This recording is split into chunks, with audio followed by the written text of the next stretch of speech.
보도된 우리 모습 살펴보는 밖에서 본 한국입니다. 국제문제평론가 임상훈 씨 어서 오십시오. 네, 안녕하십니까? 네, 오늘 어떤 외신부터 읽어볼까요? 노무현 전 대통령을 허풍쟁이로 만들 것이냐 혹은 선각자로 만들 것이냐. 이게 문재인 대통령의 손에 달려있다. 이런 흥미로운 외신이 있어서 먼저 소개를 해드릴까 합니다. 재밌네요. 어떤 외신이에요? 미국의 The Atlantic이라는 매체의 19일자 보도인데요. 예. 그러니까 이게 과거에 그 미국의 닉슨 대통령이 중국과의 해빙기 때 그 닉슨 대통령이 보수 정치인 아니겠습니까? 그렇죠. 그런데 그 보수 목소리를 좀 잠재우고 전향적인 정책을 했던 그런 걸 일컬어서 거울 이미지. 다시 말하면은 보수 정치인이 진보적인 정책을 펼 경우에 보수의 우려도 잠재우고 그리고 진보의 환영도 받는다 이런 뜻으로 이제 사용을 하는데 현재 그 문재인 대통령도 그 반대 방향으로 거울 이미지 그러니까는 진보 정치인으로서 단호한 대북 정책을 취할 경우에 진보의 지지도 받으면서 보수의 우려도 잠재시킬 수 있다 이런 의미로 좀 쓰는 것 같은데요. 그런 의미로 문재인 대통령은 북한 위기 해결할 적임자일 수도 있다. 이런 제목의 기사입니다. 그러니까는 이제 과거 햇볕 정책과 달리 문재인 대통령은 그 이 투트랙 그러니까 압박과 대화를 함께 추진하고 있다. 그렇게 함으로 해서 양진영의 모두에게로부터 지지를 받을 수 있다. 그렇게 해서 이렇게 표현을 했네요. 바늘에 실을 꿰는 것과 같은 일을 해낼 중재자가 필요할 수도 있는데 문재인 행정부가 미국의 사드 체계에 의해 한국 배치 문제를 다뤘다는 태도를 보면은 미중의 이해관계 사이에서 균형자 역할에 매우 능수능란함을 보여준다. 양쪽 다 만족시키는 어떤 균형자. 네. 그런데 노무현 전 대통령을 뭐 허풍쟁이나 선각자 이건 왜 나오는 맥락이에요? 읽어드리면요. 2005년도 노무현 대통령이 한국에 대해서 영내의 그 균형자 역할을 할 수 있다라고 말을 했는데 당시 그 노 대통령이 이 발언이 비현실적인 것이라는 비웃음을 샀다. 그런데 이 노 전 대통령이 비서실장을 지낸 문 대통령은 한국을 노 전 대통령이 예언했던 바로 그 역할로 격상시킬 수도 있는데 그러니까는 한반도를 둘러싼 미국과 중국의 이해관계 사이에서 균형자 역할을 하는 것이다. 그러면서 이렇게 맺고 있습니다. 우리는 문재인 대통령이 자신이 모시던 보수를 망상적 허풍쟁이로 만들 것인지 아니면은 선견지명을 가진 선각자로 만들 것인지 지켜보게 될 것이다. 한마디로 문 대통령이 균형자 역할을 제대로 하면 선견지명을 가진 선각자가 되는 거고 노 전 대통령이 그 역할을 제대로 못하면 망상적 허풍쟁이로 만들고 참 중차대한 임무 앞에 섰네요. 그렇죠. 그래서 지금 일단 남북 간의 관계 개선을 통해서 뭔가 지렛대 역할을 하겠다. 이게 지금 문 대통령의 구상 아닙니까? 네, 그렇죠. 그래서 이제 그 미국 언론들이 그러면은 운전대를 잡고자 하는 문재인 대통령이 왜 대북 대화를 원하는가? 이제 그런 의문도 가지고 기대도 하고. 근데 그런 와중에 이제 그 이 내용을 분석한 워싱턴 포스트지의 기사가 있어서 소개를 해드릴까 합니다. 제목이 한국 신임 대통령이 대북 대화를 원하는 주요 이유 세 가지. 이렇게 되어 있는데 첫 번째는요? 세 가지가 첫 번째가요. 북한과의 그 어떤 군사적 충돌도 한국에겐 처참한 결과를 낳을 것이다. 당연하죠. 이거는 우리가 뭐 두말을 여야. 그게 첫 번째 이유고. 두 번째는 제재 조치는 북한의 행보를 바꾸지 못하고 있는 것으로 보인다. 과거의 예를 들으면서 이렇게 이미 수년째 제재했지만 미사일 핵실험 계속하니까. 그렇죠. 그리고요. 그다음에 세 번째가 이전에 그 대화는 일부 성과도 있었다. 과거에 이제 성과가 있었던 그 당시에 이야기를 하는 것 같습니다. 그리고 이제 역시 북한도 역시 2016년도에 대화를 촉구한 남쪽을 향해서 촉구한 바가 있기 때문에 그리고 이제 그 남북 대화 복귀를 지지한 한국의 응답자 비율이 76.9%에 근접했다. 이렇게 한 또 여론조사를 언급을 하기도 했고요. 그래요. 그러면서 이제 대화가 여러 좋지 않은 선택지 중에서 그나마 최선의 옵션이라고 생각하는 한국인들이 많은 듯하다. 대화가 그나마 최선의 옵션이다. 그래서 지금 우리가 남북 대화 제안을 해놨는데 그 군사회담은 이제 내일 하자고 제안해 놓은 거예요. 그렇죠. 아직도 응답이 없단 말이에요. 참. 그러니까 이게 시험대가 될 수 있다. 그렇죠. 이런 얘기가 있거든요. 과거에 우리가 이 남북 간에 그리고 이 한반도 문제에서의 악순환 이거를 좀 개선할 수 있는 뭐가 없겠는가. 그래서 예. 이제 악순환 말고 선순환이라는 어떤 용어를 써가지고 예. 이게 미국의 크리스천 사이언스 모니터라고 하는 매체인데요. 예. 전통이 있는 매체입니다. 그렇죠. 북한과의 선순환 조성. 이런 내용으로 이제 사설이 나왔습니다. 네. 북한 핵 미사일 능력을 둘러싸고 긴장이 높아지는 가운데 문재인 대통령이 이제 악순환을 끊기로 결정을 했다. 근데 이제 이런 여러 가지 어떤 뭐라고 할까요? 근거 이런 것 중에서 이런 거를 얘기를 하고 있습니다. 한마디로 하면서 작은 외교. 이게 작은 외교. 예. 그러니까 옛날에 헨리 키신저 장관의 그 말을 인용을 하면서 인내를 갖고 이점을 조금씩 쌓아나가는 그런 것이라는 표현이라는 건데요. 네. 그러니까는 이렇게 얘기합니다. 인도의 또 한 그 수브라마니암 자이산 카르라고 하는 외교 수석 차관의 말을 빌어서 우리는 사태에 대한 대응에 만족할 것인가? 그러니까 소극적으로 할 것인가 이 얘기죠. 예. 아니면 상황을 더 적극적으로 만들어 나가고 때로는 주도를 해야 되는가라는 예. 질문을 제기한 바 있다고 하면서 골마 터지도록 놔두지 말아야 한다는 그런 역사의 교훈의 토대가 되어 있다. 이렇게 얘기를 하고 있습니다. 그래서 문재인 대통령이 좀 더 적극적인 제안을 하고 이런 것은 그런 악순환을 끊고 선순환을 조성하기 위한 것이다. 예. 이런 해설을 해놓은 기사네요. 북한에 대한 대화 제의를 상당히 긍정적으로 평가하는 그런 언론들이네요. 그렇죠. 네. 특히 중화권 언론 그리고 러시아 쪽 언론들이 더 긍정적인 평가를 많이 하고 당연히 있는데요. 그렇겠죠. 그쪽은. 그렇죠. 예.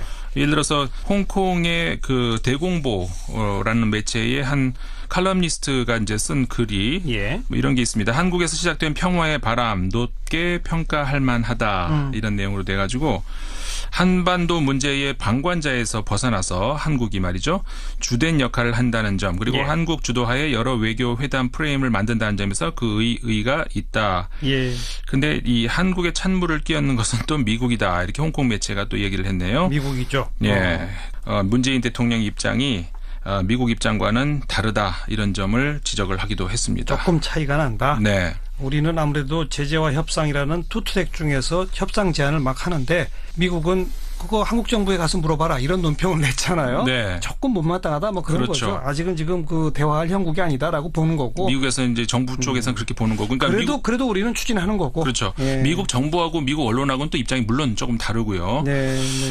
그런 와중에 지금 일본 쪽에서도 아사히 신문에서도 이런 이야기도 하기도 했습니다. 한국의 제안 좋은데 미일과의 연계는 잊지 말기를이라고 하는 그런 제안도 하기도 했습니다. 네. 남북 대화 제안하는 거 뭐 좋다. 인정한다. 그러나 미국 일본과 공동 보조 맞춰라. 네. 그게 이제 미국과 일본 쪽 시각이고 그렇습니다. 중국이나 러시아는 적극적으로 나서서 대화 제의하네.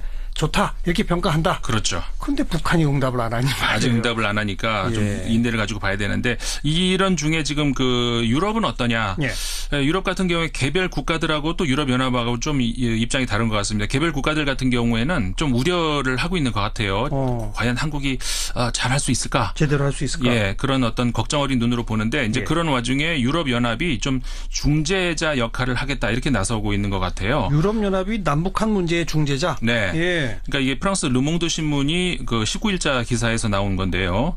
그러니까는 그 유럽 중에서도 그 북유럽, 스웨덴이라든가 소위 말해서 그 평화 해결사 국가들 아니겠습니까? 예. 이런 얘기가 나왔습니다. 이 기사에서 모리게니 외교 안보정책 고위 대표 EU에서 말이죠. 예. 이렇게 표현을 한다고 합니다. 유럽 연합의 이니셔티브라고 하지 않고 북한과의 대화 재개의 긍정적인 한국의 문재인 대통령이 제안한 한국의 이니셔티브에 대한 지지라고 말을 하고 있다. 네. 그러니까는 조금 조심스러운 표현을 하는 것이죠. 자신들이 이니셔티브를 주인다는 것이 아니라 한국이 운전대를 잡겠다는 거에 대해서 지지를 보낸다. 유럽 연합이 그런 이야기를 르몽드 기사가 또 싣고 있습니다. 유럽 연합도 대화에는 좀 찬성하는 분위기네요. 네. 그 점에서 미국, 일본하고도 조금 차이가 나는 거죠. 그렇죠. 네.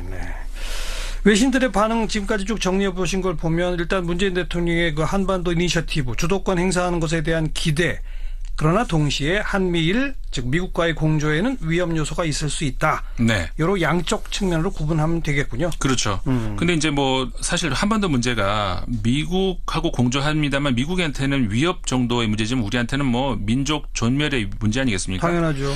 그러니까 미국의 이익하고 우리 이익하고는 뭐 똑같다고는 생각은 우리가 좀 안 할 수도 있는데 예. 그런 의미에서 기사 좀 의미 있는 거 하나 소개를 해드리려고 합니다. 예. 그러니까는 기사 제목이 홍콩발 기사인데요. 사우스 차이나 모닝 포스트라는 신문의 네. 기사입니다. 미국과 중국 알려진 것 이상으로 북한 문제에 대해 일치하고 있다. 이런 일치한다? 제목이거든요. 예. 미국과 중국이 항상 북한 문제를 놓고 다투는데 그렇죠. 뭐가 일치한다는 이게 거예요? 무슨 의미로 일치한다는 것이냐 예. 하고 봤더니 예. 힐러리 클린턴 전 미국 국무장관이 2013년에 그 골드만삭스의 IBD CEO 연례회의에서 참석을 해서 발언을 한 것을 말을 하고 있는데요. 예. 이렇게 말을 했다고 합니다. 힐러리 클린턴 전 장관의 말입니다.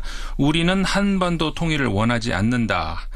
그렇게 될 경우, 그러니까 통일이 될 경우 한국은 확실히 정치, 경제적으로 우세하게 되길 때문이다. 이렇게 얘기를 했다는 거거든요. 통일을 바라지 않는다는 점에서 미국과 중국이 똑같다. 일치한다. 네, 이미 중국이 그렇게 바라지 않는다는 사실은 클린턴 장관의 입에서 나왔거든요. 예. 그런데 클린턴 장관도 그렇게 얘기를 했다. 결국 그런 미국도 의미에서 반하지 않는다. 네, 그런 의미에서 북한 문제에 대해서 둘이 일치하고 있다. 약간의 어떤 뭐라고 할까요? 좀 비꼬는 듯한 그런 기사라고 할 수가 있는 거죠. 예. 그러니까는 그런 맥락에서 봤을 때 이 기사 내용 입니다. 그런 맥락에서 봤을 때 과거에 김일성, 김정일의 경우는 이 시스템 안에서 작동을 했다. 상당히 양호했다. 근데 그 이후에 나타난 김정은의 경우는 중국에게도 또 미국에게도 모욕적이고 위협적이다. 예, 이렇게 예. 얘기를 하면서 그 맥락에서 보자면은 미국과 중국이 결국은 생각하는 이상으로 북한 문제에 대해서 일치한 생각을 가지고 있다. 네. 이런 기사가 홍콩의 그 사우스 차이나 모닝 포스트지 7월 16일자 기사에서 맞습니다. 나왔습니다. 이거 우리가 분명히 인식해야 돼요. 남북 통일을 바라는 건 사실 우리밖에 없는 거예요. 그렇습니다. 주변 열강들은 다 안 바라는 거죠. 우리는 죽느냐 사느냐의 문제 아니겠습니까? 그러니까요. 자, 아주 꼭 이건 우리가 기억해둬야 할 기사로군요. 또 다른 좀 주목될 만한 외신 뭐 없을까요? 너무 좀 딱딱한 기사를 말씀드린 것 같아서 예. 좀 시원한 음악 이야기 하나 소개할까 합니다. 좋아요. 뭡니까? 한국 문화 좋아하는 대륙 남미를 빼놓을 수 없죠. 예. 거기도 한류 열풍이 아주 그렇죠. 대단하잖아요. 한류 열풍에서 뭐 남미를 빼놓을 수가 없습니다. 아르헨티나의 한 매체가 우리나라 뭐 거의 전설의 기타리스트죠. 이 신중현 씨를 소개한 기사가 하나 있습니다. 신중현 씨를? 네. 네. 제목이 이렇게 되어 있습니다. 캄보디아에서의 휴가 그리고 시크한 한국의 락 이런 제목인데요. 예. 그러니까는 캄보디아는 그냥 아르헨티나 어떤 지명 이름이고요. 예. 그 우리나라의 그 영화 뭐 매운 소스 이제 고추장을 얘기하겠죠. K-팝 이런 것들 얘기를 하면서 근데 이제 남한의 경우는 북한과 달리 아르헨티나와 항상 어떤 감정적인 유대감을 공유하고 있다.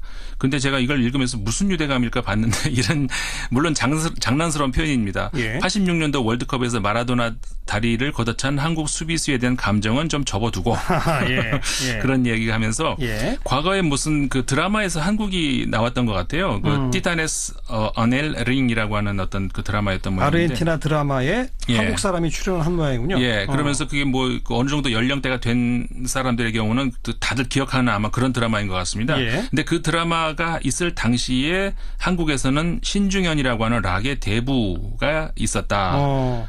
그러면서 당시에 그 대통령이 박정희가 그 자신의 영예를 기리는 노래를 만들어 달라고 명령을 했는데 5번이나 그는 거부를 했다. 대신에 신중현은 제가 읽어드리겠습니다. 고국 자연의 아름다움에 영감을 받아서 매우 광대한 노래를 작곡하여 제출하기를 택했다. 예. 특정 통치자나 그 어떤 인간적인 연상을 일으키지 않기 위해서 천공에 바치는 노래를 만들었다. 이런 견지에서 그 노래 제목은 아름다운 강산으로 지어졌다. 이렇게 했고요. 근데 이제 그래서 이 노래로 해서 그는 3가지를 얻었다. 이렇게 했는데 3가지가 뭘까요? 첫 번째는 음악적으로 아름다운 작품. 아름다운 강산이 참 대단한 명곡이죠. 대곡이죠. 예. 두 번째는 정부의 박해. 세 번째는 실직. 예. 그러면서 75년도에 투옥이 됐고 고문을 당했다. 어둠이 지나고 몇십 년 후 그의 음악은 미국 버클리 음대에서 명예 박사학위를 받았다. 네. 이렇게 되어 있네요. 박정희 대통령이 자기를 칭송하는 노래 만들어 달라고 하는 걸 5번이나 거절하면서 대신 제출한 노래가 아름다운 강산이다. 네. 이런 사실 저도 사실 몰랐었는데 아르헨티나 언론을 통해 이런 걸 들으니까 더 재미있고 신기하네요. 그렇죠. 지구의 반대 끝의 나라에서 말이죠. 오늘 여기까지 수고하셨습니다. 네, 감사합니다. 과거에 이제 성과가 있었던 그 당시에 이야기를 하는 것 같습니다. 예. 그리고 이제 역시 북한도 역시 2016년도에 대화를 촉구한 남쪽을 향해서 촉구한 바가 있기 때문에 예. 그리고 이제 그 남북 대화 복귀를 지지한 한국의 응답자 비율이 76.9%에 근접했다. 이렇게 한 또 여론조사를 언급을 하기도 했고요. 그래요. 그러면서 이제 대화가 여러 좋지 않은 선택지 중에서 그나마 최선의 옵션이라고 생각하는 한국인들이 많은 듯하다. 대화가 그나마 최선의 옵션이다. 네. 그래서 지금 우리가 남북 대화 제안을 해놨는데 그 군사회담은 이제 내일 하자고 제안해 놓은 거예요. 그렇죠. 아직도 응답이 없단 말이에요. 네. 참. 그러니까 이게 시험대가 될 수 있다. 그렇죠. 또 이런 얘기가 있거든요. 예. 과거에 우리가 이 남북 간에 그리고 이 한반도 문제에서의 악순환 이거를 좀 개선할 수 있는 뭐가 없겠는가. 그래서 예. 이제 악순환 말고 선순환이라는 어떤 용어를 써가지고 예. 이게 미국의 크리스천 사이언스 모니터라고 하는 풍쟁이나 선각자 이건 왜 나오는 맥락이에요? 읽어드리면요. 2005년도 노무현 대통령이 한국에 대해서 영내의 그 균형자 역할을 할 수 있다라고 말을 했는데 네네. 당시 그 노 대통령의 이 발언이 비현실적인 것이라는 비웃음을 샀다. 그런데 이 노 전 대통령이 비서실장을 지낸 문 대통령은 한국을 노 전 대통령이 예언했던 바로 그 역할로 격상시킬 수도 있는데 그러니까는 한반도를 둘러싼 미국과 중국의 이해관계 사이에서 균형자 역할을 하는 것이다. 그러면서 이렇게 맺고 있습니다. 우리는 문재인 대통령이 자신이 모시던 보수를 망상적 허풍쟁이로 만들 것인지 예. 아니면은 선견 지명을 가진 선각자로 만들 것인지 지켜보게 될 것이다. 한마디로 문 대통령이 균형자 역할을 제대로 하면 선견 지명을 가진 선각자가 되는 거고 노 전 대통령이 네네. 그 역할을 제대로 못하면 망상적 허풍쟁이로 만들고 참 중차대한 임무 앞에 섰네요. 그렇죠. 보도된 우리 모습 살펴보는 밖에서 본 한국입니다. 국제문제평론가 임상훈 씨 어서 오십시오. 네, 안녕하십니까? 네, 오늘 어떤 외신부터 읽어볼까요? 노무현 전 대통령을 허풍쟁이로 만들 것이냐 혹은 선각자로 만들 것이냐. 이게 문재인 대통령의 손에 달려 있다. 이런 흥미로운 외신이 있어서 먼저 소개를 해드릴까 합니다. 재밌네요. 어떤 외신이에요? 미국의 그 The Atlantic이라는 매체의 19일자 보도인데요. 예.